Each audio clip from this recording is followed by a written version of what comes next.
میں کوئی شک نہیں کہ اسلام انسان کو روزی حاصل کرنے اور مال کمانے میں اجازت دی ہے۔ اللہ تبارک و تعالیٰ سورہ زمر میں ارشاد فرماتے ہیں فَإِذَا قُضِيَتِ الصَّلَاةُ فَانتَشِرُوا فِي الْأَرْضِ وَابْتَغُوا مِن فَضْلِ اللَّهِ، جب نماز ہو چکے تو زمین میں پھیل جاؤ، اللہ کے فضل یعنی رزق کو تلاش کرو۔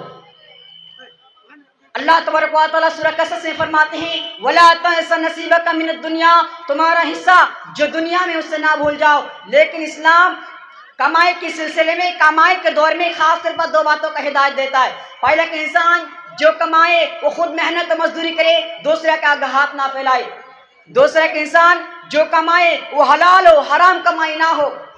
محنت و مزدوری اپنے احادیث کریمہ میں بہت سارے فضائل ہیں۔ اللہ کے نبی صلی اللہ علیہ وسلم فرماتے ہیں ان اطیب ما اکلتم من کسبکم، سب سے پاکیزہ کھانا، سب سے عمدہ کھانا وہ ہے جو تم نے کھایا اور وہ تمہاری کمائی کا ہے۔ دوسرے حدیث میں صحابہ کرام رضی اللہ عنہ کہ اللہ کا رسول ایھا الکسب اطیب، سب سے پاک، سب سے کون کمائی سب سے پاک ہے؟ تو رسول صلی اللہ علیہ وسلم نے جواب دیا عمل رسول بیدن وکل بیع مبرور، آدمی کا اپنے ہاتھ کی کمائی، ہر وہ خرید فروخت جو شریک کمائی سے پاک ہو۔ اللہ کے نبی حضرت داؤد علیہ السلام بھی محنت و مزدوری کرتے۔ اللہ تبارک و تعالیٰ انبیاء کے نام کو خطاب کرتے فرماتا ہے یا ایھا الذین آمنوا یا رسول کلوا من الطیبات وآملوا صالحا، اے رسول پاک چیز چکھاؤ اور نیک عمل کرو، اللہ کو نیک عمل کرو۔ اس آیت کریمہ میں اللہ تبارک و تعالیٰ انبیاء کرام کو حلال کھانے کو حکم دیا ہے، وہی بات اللہ تبارک و تعالیٰ مسلمانوں کو دیتا ہے یا ایھا الذین آمنوا کلوا من الطیبات ما رزقناکم، اے ایمان والو، اے متقی پرہیزگار والو، جو ہم نے تم کو رزق دیا ہے ان میں سے پاک چیزوں کھاؤ۔ حضرت عبداللہ بن عمر رضی اللہ عنہ فرماتے ہیں کہ اللہ کے نبی صلی اللہ علیہ وسلم نے کسب حلال کو دیگر فرائض نماز و روزہ کے بعد ایک فریضہ قرار دیا ہے۔ اللہ کے نبی صلی اللہ علیہ وسلم فرماتے ہیں طلب کسب الحلال فریضۃ بعد الفریضہ، حلال کمائی کا طلب کرنا فرض عبادتوں کے بعد ایک عبادت ہے۔ جو لوگ حلال و حرام کمائی کا فکر نہیں کرتے، خیال نہیں رکھتے، جائز و ناجائز چاہے سب چیزوں کو جمع کرنے کے فکر میں رکھتے، اے سب چیزوں کو جمع کرنے والوں، حلال و حرام کھانے والوں، سود کھانے والوں، اللہ کے نبی صلی اللہ علیہ وسلم حدیث سن لو لا يدخل الجنۃ جسد غذی بالحرام، وہ جسم وہ باڈی جنت میں نہیں جائے گا جس کی پرورش حرام سے ہوئی ہو، جس کی پیدائش حرام سے ہوئی ہو۔ حضرت عبداللہ بن عمر رضی اللہ عنہ مثال دے کر فرماتے ہیں جس نے 10 درہم کا ایک کپڑا خریدا، اس 10 دن میں ایک درہم حرام کمائی کا تھا۔ وہ کپڑا جب تک اس کے شریر میں بدن میں رہے گا اللہ تبارک و تعالیٰ اس کے نماز قبول کرے گا، نہ دعا قبول کرے گا۔ اتنا کہنے کے بعد حضرت عبداللہ بن عمر رضی اللہ عنہ اپنے دونوں کانوں میں انگلی ڈالے فرمایا سمیت ان لم یقول النبی صلی اللہ علیہ وسلم، میرے دونوں کان بہرے ہو جائے اگر میں حضور صلی اللہ علیہ وسلم سے نہ سنا ہوتا۔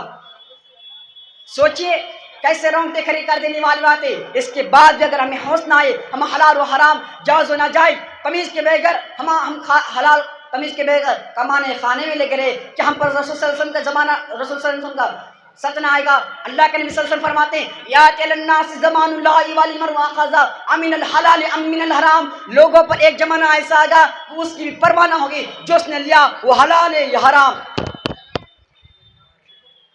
محترم بزرگوں، دوستو، ہمیں سوچ سمجھ کے کرنا چاہیے۔ ہماری دنیا چند روز آرام کے خاطر آخرت کو برباد کر دینا یہ عقل مندی نہیں ہے، بہت گھاٹے کا سودا ہے، بہت گھاٹے کا سودا ہے۔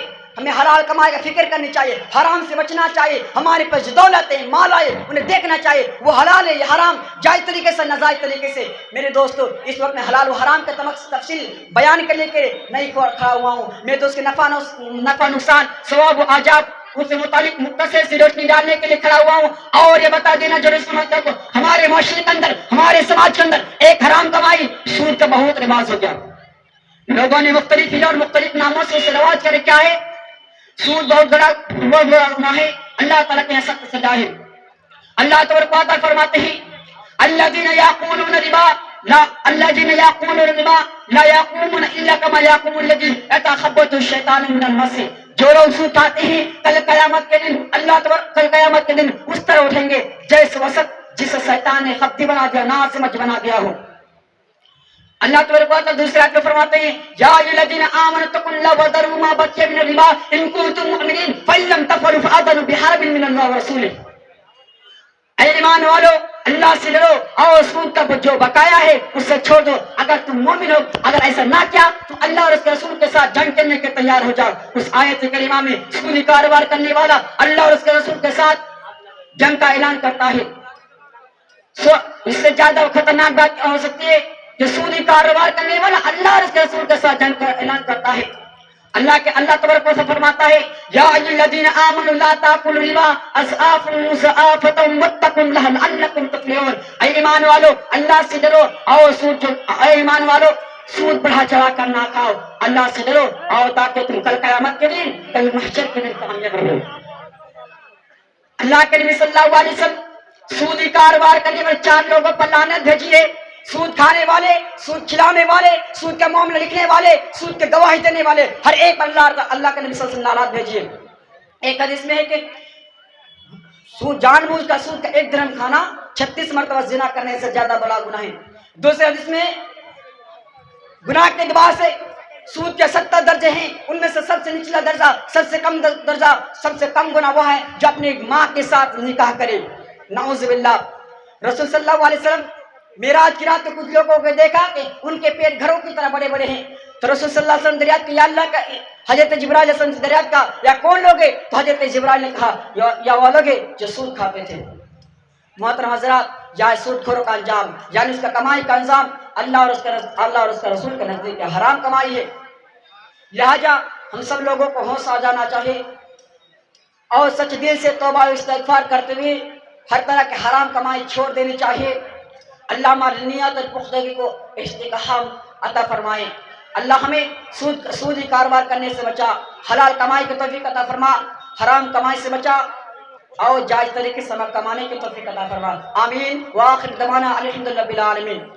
ظاہر میں تجارت حقیقت میں جوا ہے, ظاہر میں تجارت حقیقت میں جوا ہے, سود ایک کا لاکھوں کے لیے مرگ مفازات ہے. آمین. والسلام علیکم ورحمۃ اللہ وبرکاتہ.